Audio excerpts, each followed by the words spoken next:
দাদা তাই আহিছে মাতিলোনে সোমাই দাদা ঘৰতে আছে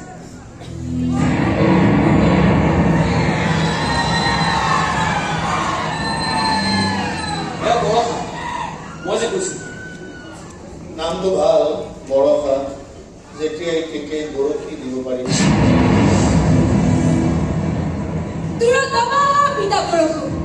মোৰ আৰু নতুনকৈ বৰষাৰ কোনো প্ৰয়োজন নাই মানে তুমি এই ঘৰটোত থাকা এই ভগা চিকা ঘৰটোত তুমি থাকা তুমি ইমান ডাঙৰ চাকৰি এটা সোমোৱা যোজা কৰি আছা আৰু তুমি থাকা এই ঘৰত চোৱা মানে যদি তুমি ডাঙৰ নতুন বিচাৰিছা তেন্তে তোমাৰ মনটো ডাঙৰ কৰিব লাগিব এনেকুৱা ঘৰ থাকিলে তোমাৰ মনটো কেতিয়াও ডাঙৰ হ'ব নোৱাৰে আৰু মই এই ঘৰটো এক ছেকেণ্ডো থাকিব নোৱাৰে ফুটপাথত থাকিলে ফুটপাথ বহুত ডাঙৰ বহুত লম্বা হয় দাদা তই বৰষাক ফুটপাথত থাকিবলৈ কৈছ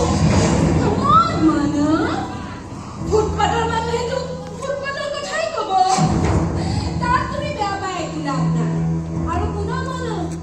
মোক বিয়া পাতিবলৈ তুমি এইখন ঘৰৰ পৰা দৰা সাজি যাব নোৱাৰা আৰু ময়ো কইনা হৈ এইখন ঘৰত বিয়া হৈ আহিব নোৱাৰো মই চব কথা আমি বিয়া হম লগালগ ফ্লাইটৰ টিকেট কৰি আমি হায়দৰাবাদলৈ গুচি যাম কিছুমান অৰ্ডিনাৰী মানুহৰ লগত থাকিলে তোমাৰ ষ্টেটাছ হাই হ'ব নহয়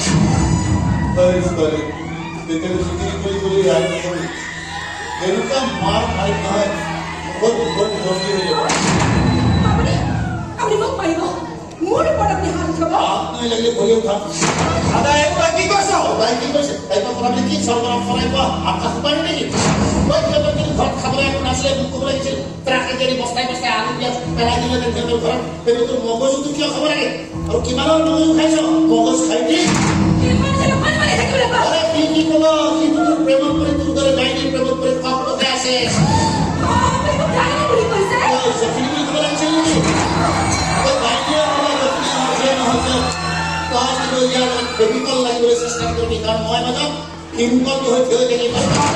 যিমানে বিয়া পতাৰ চেষ্টা নকৰ কিয় আগত মই এখন প্ৰাচী হৈ থৈ থাকিম আৰু তহঁতে যিমানে সেই প্ৰাচীখন লাগিবলৈ চেষ্টা কৰিবি বহু দূৰলৈ চিনিকে যাবি ইমান দূৰলৈ যে সন্ধানহীন মানুহৰ লিষ্টিত প্ৰথম নামটো হ'ব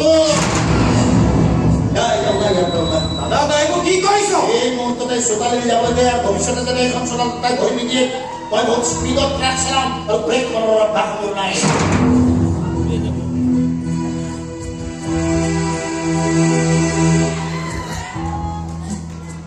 ব্ৰেক ময়ো নামাৰো কেৱল ব্ৰেকিং নিউজহে দিওঁ অমুকৰ হাতত